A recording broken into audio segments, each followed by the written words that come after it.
Today I will tell you all you need to know about buildings in Planet Coaster 2, mainly how to theme a building, how to make a building look great, all with the example of the park entrance I'm building here, where I will build a clock tower, and clocks aren't even in Planet Coaster 2, so you will see how we made that up on the way. Also, as you see, we will restructure our entrance, delete the old one from base game, and build our new one and lay out a new path system.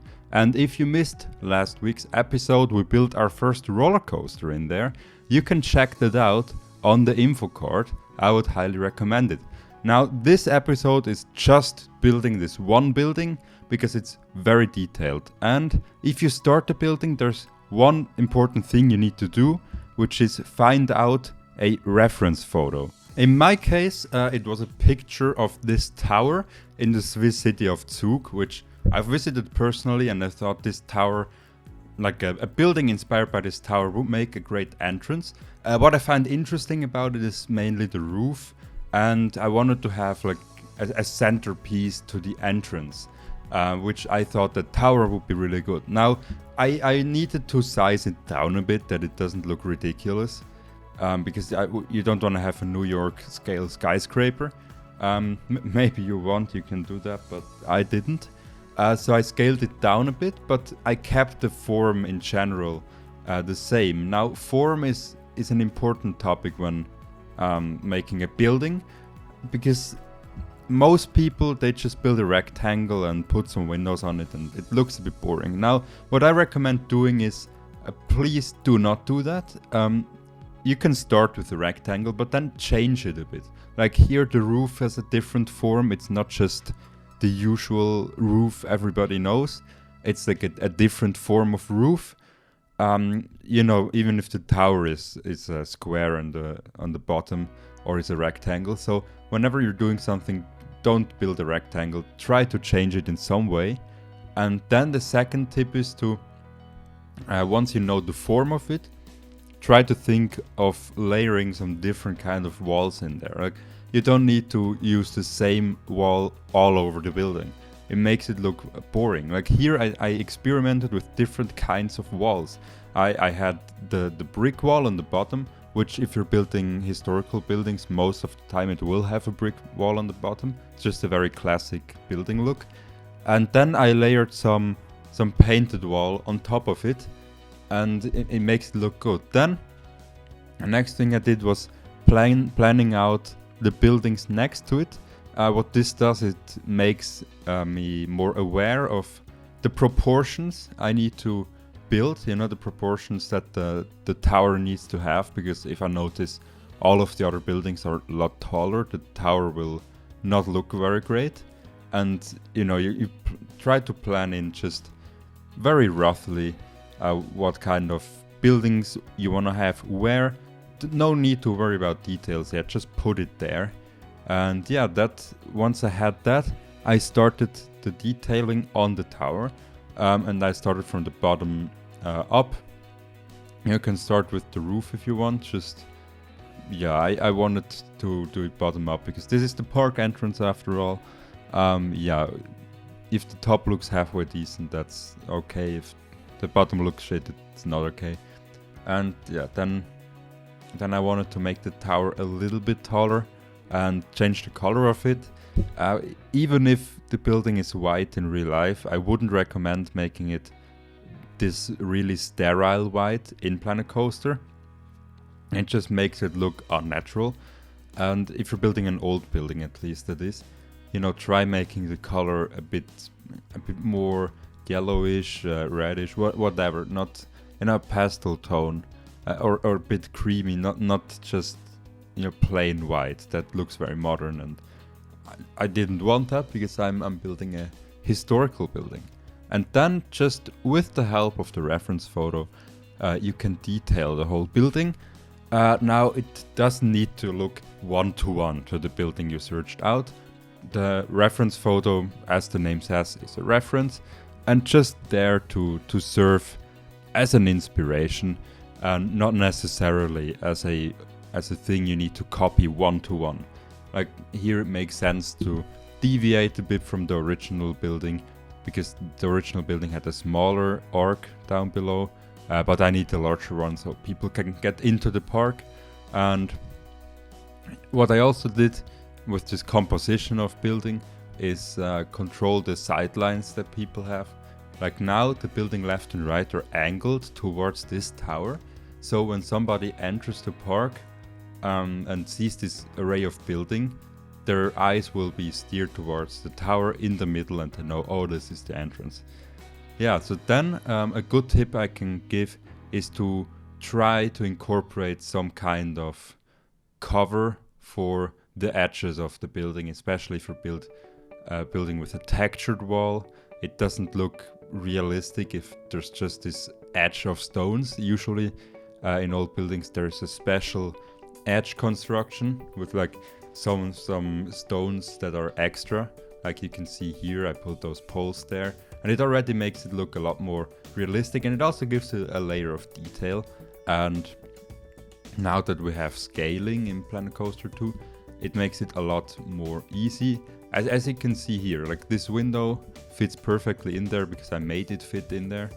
And yeah, this is the next tip. Try to use reverted windows. Like it's one of the best tips ever. Since I knew that trick, I was always doing it. Like just revert the window and you have a beautiful texture on the back that isn't just one of those art pieces that always looks a bit artificial. No, it's like a building texture, a stone texture or wood or whatever. And you can fill in gaps that you wouldn't be able to fill in otherwise, or you can fill it in more economically with less pieces needed, which is definitely a good thing because, you know, performance will suffer at some point, especially in this park. This building is already really detailed. The next few buildings will also be. We will spend a lot of time on buildings because every building is as detailed as this. We really need one episode per building just to give it the time it needs, that I can explain what I did. And yeah, we'll incorporate some other kind of buildings in this entrance area, including a souvenir shop and a locker building, which will be interesting. Now the souvenir shop we can make functional, the locker building not, because there isn't a locker mechanism or a locker system in Planet Coaster 2, really. But yeah, also the entrance sets the vibe for the whole park. Like if you put a very modern entrance there, it looks a bit weird if you have a classical old town behind it. So I tried to make this old town vibe already clear from the start, so there's no confusion about that. And yeah, if you want to build a more Six Flags inspired park, it may be wise to build it differently, but I'm not, so I don't need to. Yeah, then I made the tower a bit larger. And as you could see, I incorporated that window technique I explained earlier, because there wasn't a wall piece that fit in there, because this is only a 2-meter high wall and there are only 4-meter high, 45-degree angled wall pieces. And so with this technique I could fill in the gap wonderfully. It's barely visible. The color is a bit off. I tried to correct it, but I couldn't, because Frontier decided that we can't recolor anything without it being marked, which is weird because then you never get the real color that you want. Like we had that in Planet Coaster 1, why isn't it here? I have no idea. Yeah, and I made it even a little bit more taller, since you can see the buildings around it are not tiny. And yeah, that's, you know, in a moment we can get to the roof construction, which at the start looks a bit weird, and most buildings, if you build them, just have this phase where they look a bit weird, but it will get better when you just trust the process and build them. If you're not into buildings, you can also do a lot of work with just scenery and nature. You don't need to have a park that has thousands of buildings in it. Like my previous park, it had a lot of nature, and that's also cool. You can make like a forest park. You just need to build an entrance building that looks nice in like a wooden construction, and behind it you just have a forest with a bunch of coasters in it. That also works out and can look nice. But yeah, speaking of the roof construction, as you can see, it's well on our way. And we had to resort to those custom pieces for building the roof, those custom bricks, which they are really difficult to work with because, you know, you have to custom... I mean, a custom roof is always a pain, let's be honest. Like with those little pieces, getting them all aligned properly on both sides, because you can't just mirror it, is really hard. But you can see I mirrored it on the other side of the building and then used that as a reference, but here just getting this angle right is pretty difficult. So yeah, the only tip I can give here is just to try on error until it matches, you know. And here I copied it over to get this deepness of the bricks right. And yeah, with that, the roof is well on its way. It took some time. I think the roof took over an hour to make, which you can just expect to have like this kind of time if you build a custom roof. Now, still, I think a custom roof can really differentiate like your park from other parks and make a building look a lot better, since it's just something you don't really see that often, and you can make roofs that just aren't possible in the game else. Now the plan is to have a whole historic center of a city style entrance area behind this clock tower, which I think would make it really stand out, and having more such buildings. I think old cities are just, you know, one of the most beautiful ones. Modern cities just can't really compete with the imperfect look of those old construction methods. And you know, it's just something special to a historic center, and the modern city just can't do that. And in the past park I built a very modern entrance, but this time a historical one really serves it better. Like if you look at real parks, the well-themed parks, they all have like historical city entrances, which really make them look better. Just think of Disney, and I don't know about Universal though, but the parks in Europe I've been to, they all have themed entrances, and I think it's just better. You know, you arrive there, you have the music that plays, you have these beautiful buildings, and usually they try to incorporate something from the region they're in, which I do too with those buildings. All the buildings here will be some kind of Swiss buildings in like a Swiss historical city, including the ones next to this tower. And yeah, you know, those who know, they will really like it. And yeah, look, that's the point of the video where I ran out of things to say. It's usual, I guess, for Planet Coaster commentaries. I mean, I have to fill like half an hour of just something in order to have the video going. I mean, there are those Planet Coaster YouTubers that just put music in the background, but I never watch them. Like, yeah, I find that quite boring, so I try to speak over it. Now I'm doing a meta commentary, you know? Like, I'm speaking about what I'm speaking about. Crazy, huh? But yeah, as you can see, now comes the difficult task of aligning the roof pieces with the rest of the roof, I guess. You know, yeah, we have to angle those pieces so they align, which, yeah, it doesn't look perfect at the end, but it looks good enough, I guess. And it's still pouring rain, and I haven't tried out how rain works inside the building though. But I don't think, I mean, that would be really sad if building interiors also get wet. Like in GTA, if you drive a GTA car and it rains, the interior of the car is also just soaked, which is a bit weird. Like, why is that? So I hope Planet Coaster 2 does that better, but so far, like, the whole weather system has been a real big plus for me. Yeah, I always missed that part in Planet Coaster 1, especially in some theme areas where rain would really have made it appear a lot cooler in like a little trailer I edited for the park. You know, the video 2 videos ago, I guess, I showed you my old park. Yeah, in that one it would have looked a lot cooler to have the jungle theme with some rain, and generally the cinematic qualities of Planet Coaster 2 are a lot better. I almost said KSP too, but that game, it was horrible. Does anybody of you remember that game? Yeah, it was something else. And now I know I didn't even change the colors the right way in the roof. Did you notice that? You see? Like it's like blue, blue and white, white, but it should be blue, white, blue. Yeah, but then also try to work a lot with the copy paste feature. It will help you speed up the whole process of building a building, and makes it more symmetrical as well, so it's like a win-win situation. But yeah, copy paste is probably the most important feature in all of Planet Coaster. And yeah, then also here you can see we decorate the roof a little bit, that it's not just sterile. Really the whole thing of building a building is to give it character, and character is achieved through like, you know, oh, that's a difficult word.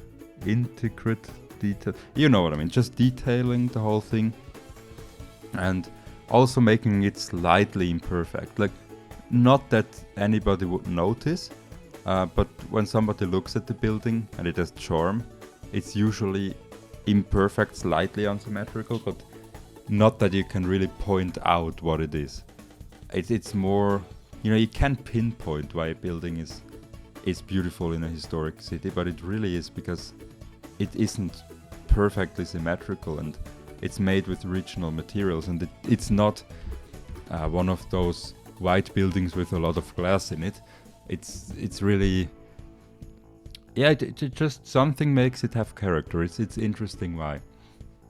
Yeah, but then the basics of the building are done, and we can start in a moment working on the clock, which was interesting. I thought Planet Coaster 2 would have a clock, but it doesn't, because think about it, Planet Coaster 1 had the clock phase, but Planet Coaster 2 doesn't. Generally there are a lot of pieces missing. I'm sure we get them with DLCs, but I'm not really a fan of paying for things that should be in the game already. But since we have the scaling option and new pieces, it's getting easier to do it anyway. Here you can see me adding the flowers into the whole thing, which flowers always make things look friendlier. And also think about when you place something, how is that hold up? You know, how is that kept there? And as you can see, the answer here was that it's kept there with those metal pieces down below. And that makes the whole building look more realistic than if you just put the flower pot there, because the flower pot doesn't float, right? It needs something to hold itself up. And yeah, then it's also one of the things you will spend the most time on when building a building is covering up an edge that is not great, as you can see here. There's always this, again, even now it doesn't look great, but in general, don't let perfect be the enemy of good. For a building is a good tip. Yeah, you will never get it perfect. It's just with creating a nice outfit. You know, you can't have it perfect. And if you have it perfect, it looks sterile. So the same as with buildings. So yeah, now I'm trying to search out things to turn into a clock face, and I found this piece. And then it came, yeah, I searched out those animatronics, but I really needed those turntable pieces that are new. There's this actuator that just turns, which is great, but it has one slight problem. It's just not slow enough. As you can see, I place it down and it spins real fast. Like, yeah, even here in the sped up version, you can still sense that even slowed down, it was fast. Then I had to learn how to place things on it. But it's really cool that we have those spinning pieces. Like, was it Silverette that did a whole planetarium? Like a whole solar system model out of these things. Super cool. And think about it, you can stack up those rotators on top of each other theoretically and make it super fast. Oh, I gotta try that out. Think about it, you could just stack those on top of each other and make them rotate even faster. And yeah, there you see how I made the whole thing with the clock face. It's basically that. You have two of those. One is set to medium speed, one is set to slow. Of course, the hourly marker is set to slow, and the minute one is set to fast. I didn't have a second one in there, like that points out the seconds. But this will be good. Nothing done. Not having it as being counterclockwise is great. Yeah, and that's basically the whole magic between the clock face. Now we just decorate it a little bit, give it some numerals, like not real numerals, just markings, you know, on like top, bottom, left, right, and in between, that you could read the hours of. And yeah, that's basically the magic of the clock tower. Now here with symmetry, it's always difficult. Like the clock should not be imperfect because clocks are usually pretty perfect. So rotating this here in the correct way was really difficult, and I had to try it a lot of times, but after countless trials I finally got it, and I just copied it, those steel beams out and rotated it there and then put it back in again, and yeah, that was basically it. How to make the clock tower. You could also just have 4. It would have been enough, but yeah, I liked it. By the way, with the angle snap, you know, angle snap was also in Planet Coaster 1. They removed the 30-degree option. Why ever? I don't get it. Like 30 degrees is such a common angle. Why remove that? But yeah, we needed to wing it. I don't think with 30 degrees it would have even made sense. I don't know. I don't want to calculate that yet. I'm just too lazy to calculate it, to be honest. And yeah, then we just decorate up the building with those little side stones. Yeah, which I, as I told, just make it look more realistic, more time appropriate, and it's just better if you have something that is on the edge there than nothing. You know, just some stones, it makes it look a lot better. And those path stones, I don't even know what those stones are for. They were in Planet Coaster 1 and I never knew what they were for. And now they're in Planet Coaster 2 and they're great. Like you can use them for basically anything. Now that they're rescalable as well, they're so useful. Yeah, then we also needed to, that you see the color doesn't quite match. I tried to correct it, but it wouldn't work. So then we also needed to copy the whole clock face over. But first of all, this is also something I discovered. If you want to make, how are those things even called? Window lids, I will just call them, you know, to close the window. You can use this Viking window and it will look perfect. And then put those little pieces in to make it look realistic, that it really has some angle, that it can be opened. And yeah, that's basically the magic. Also, this is now we're firmly in the decoration phase of the building. We're not doing any structural work anymore. And as you can see, the tower is almost done.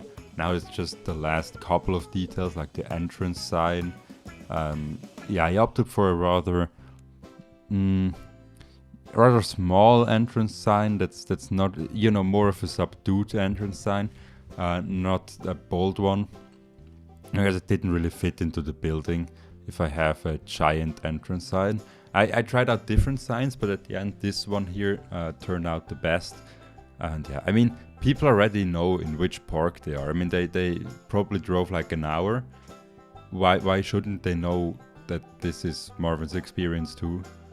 Yeah, that's the stupid name I gave this park, to be honest. I didn't find any other name for it than this, because previous park was called Marvin's Experiences. This is just Marvin's Experiences 2. So, are they the same? Because they're 2? Who knows? But yeah, if you have a better name, put it in the comments, please, because I'm horrible with finding out names. I never got good names. Like half of my parks are called adventure parks, but I guess I'm not the only one, which that's the problem. But yeah, then last bit of decorating on the roof. There's like if you look in the reference photo, there's like a roof on the roof. And I tried to make that.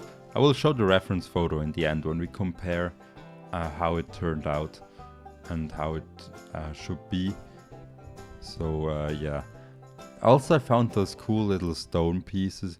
I don't put them on yet, but There are really cool stone pieces of like guests, which is interesting. We can make some more things with that. Then I use this fence to make this top building, and I tried to find a good roof material, but yeah, those stone pieces I meant. You know, they're just a little detail. If somebody notices, you know, it's funny. Just a little family on top of there. Yeah, find a good roof piece, but at the end I just settled with one of those art pieces. Yeah, it will be good enough, I guess, for this job. And then a little flagpole on top, and we're basically done.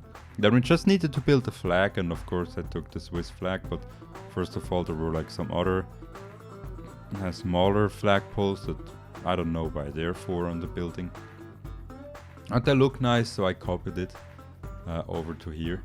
And yeah, then we will build the flag. Now I struggled a bit with the you know, the selection of the flag, and at the end I could nail it. It wasn't really that hard. It's just a square with 5 other squares in it. And yeah, I hope there will be custom flags and Planet Coaster Wanderer flags. I hope they will be added here. It's not world ending if they're not, but it would just make it a bit better if they were. And with that, this building is almost complete, just copying the clock tower and or the clock on the other side, because the guests going out of the park also want to know what time it is. And then we're basically done, and that I think the building turned out nice. The next building, the souvenir shop, will also turn out nice. And yeah, we just placed the clock there, and that's the clock tower. So here you can see the comparison between my version of it and the real one. I think the adaptation turned out quite well for the park. As I said, it's not as tall as the real one, but I think it turned out nice. And then we will see us in the next episode of Building This Beautiful Park. Goodbye.